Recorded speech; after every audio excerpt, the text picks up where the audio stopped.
Hi, my name is Don Hitchens, CEO of H&H Protectors. Some of the questions that come in that I'm addressing today is why are we having more and more dog bites in our communities? Well, the thing is, most people when they get a dog, they have a misconception that they can treat it any kind of way they want to. They can rouse it up, rough it up, make it mean. That's fine and dandy when they're real little. But as that dog grows into an adolescence and all it knows is to get rough with his owner, attack his owner's hands, which the owner has conditioned this puppy to do. Well, that's where the problem comes in when this dog grows up. It's not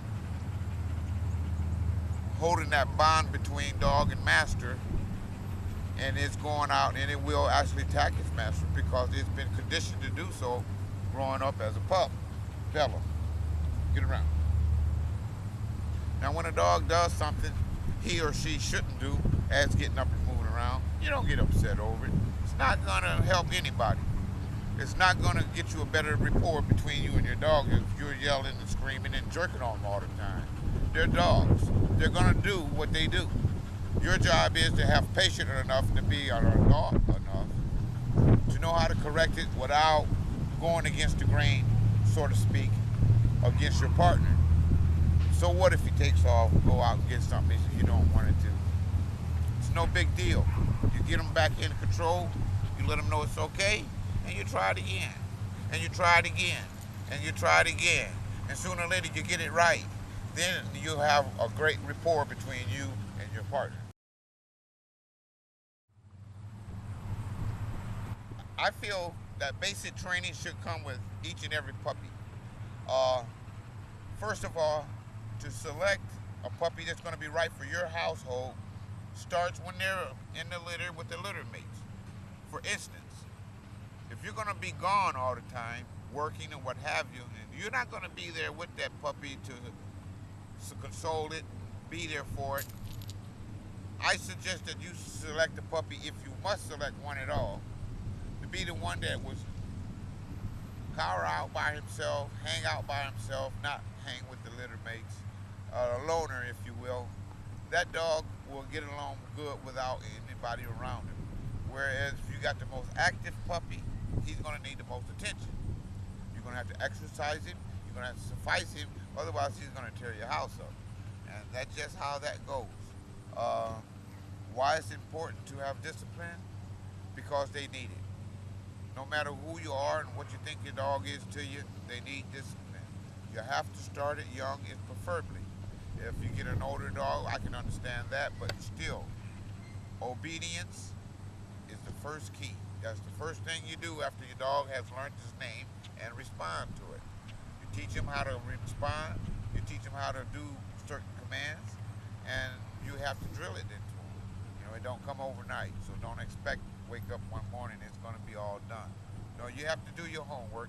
You got to get out there like I do and work. You got to walk up and down the streets, go to the parks, exercise your dogs, put them through the commands that they need to be hearing to make them a better dog in the community.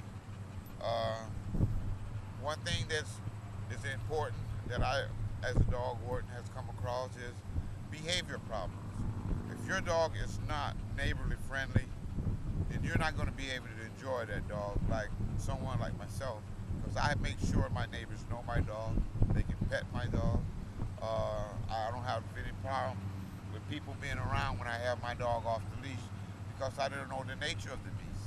She's not going to attack unless it is necessary, and that's just that. You have to know your dog. If you don't put the necessary time in, there's no way to knowing what you have right here. Man's best friend can be man's worst enemy as well. So always remember that. You can love on them, kiss on them, dress them up. You're still a dog. You're still going to do what dogs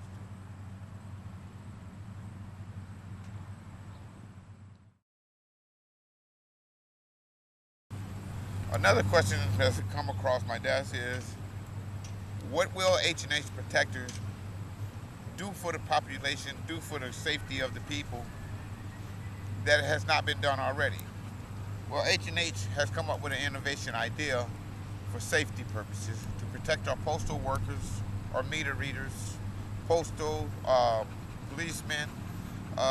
What it does is give you that sense of assurance that you could actually go out and do your job and not worry about being injured. For if you do come up under attack and you are wearing the H&H protectors, you will not be injured in any way, fashion, or form, thus giving you the power to continue your work, not be afraid to be out there. And let's face it, the dogs are there. They're not going anywhere anytime soon. Our post workers are there. Our meter readers, electric, water, and gas, they're there. Just people out delivering papers or people walking. Everybody's there. We have to get along, so H&H Protectors has come up with this idea so we all can coincide together without injury to man. I've been asked, what are some of the memorable moments as being a dog warden for 22 and a half years? Well, I can say I have a lot of them, but ones that stand out more than others, this young man had a German Shepherd, beautiful dog. He didn't like being left alone. So we had him out for training. Gentleman went to work. I get a call that there's this vicious German Shepherd on his porch. Well, upon arrival, I noticed this was my buddy's dog. So I looked around, found that no one was home. So I put the dog on my truck for safekeeping and kept him until my buddy got off work.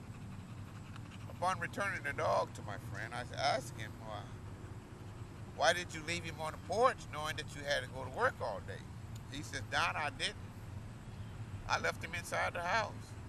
I said, well, I saw that the door was open, but I didn't get no response, so I didn't question it. He says the dog is starting to learn to get out of the house by himself, and I don't know what to do about it. Being that first time I've heard this, I told him, I said, well, let me see what you're talking about. So he takes his dog, put him up in the bedroom, close the bedroom door, comes downstairs, open up the outside door, come out, close it. We stood out in the middle of the street and watched. You could see from the street through the window. The bedroom door opening. There's no one else in the house. He comes downstairs. He opens the living room door, opens the screen door, come out and sat on the porch. So now we knew we had a dog that knew how to open doors. So that was something, one of the first. So he had to end up getting a deadbolt to keep the doggone dog in because the mailman was afraid of the dog, and the dog he just didn't want the mailman coming to the house bringing bills, I guess. It's a good dog in a sense, but you have to make sure that when you do train them, you don't overly train them because sometimes they outthink you. So you have to stay on top of your game. You got to all the time work that dog and let it know who's the boss. So once again, this is Don Hitchens saying, so long.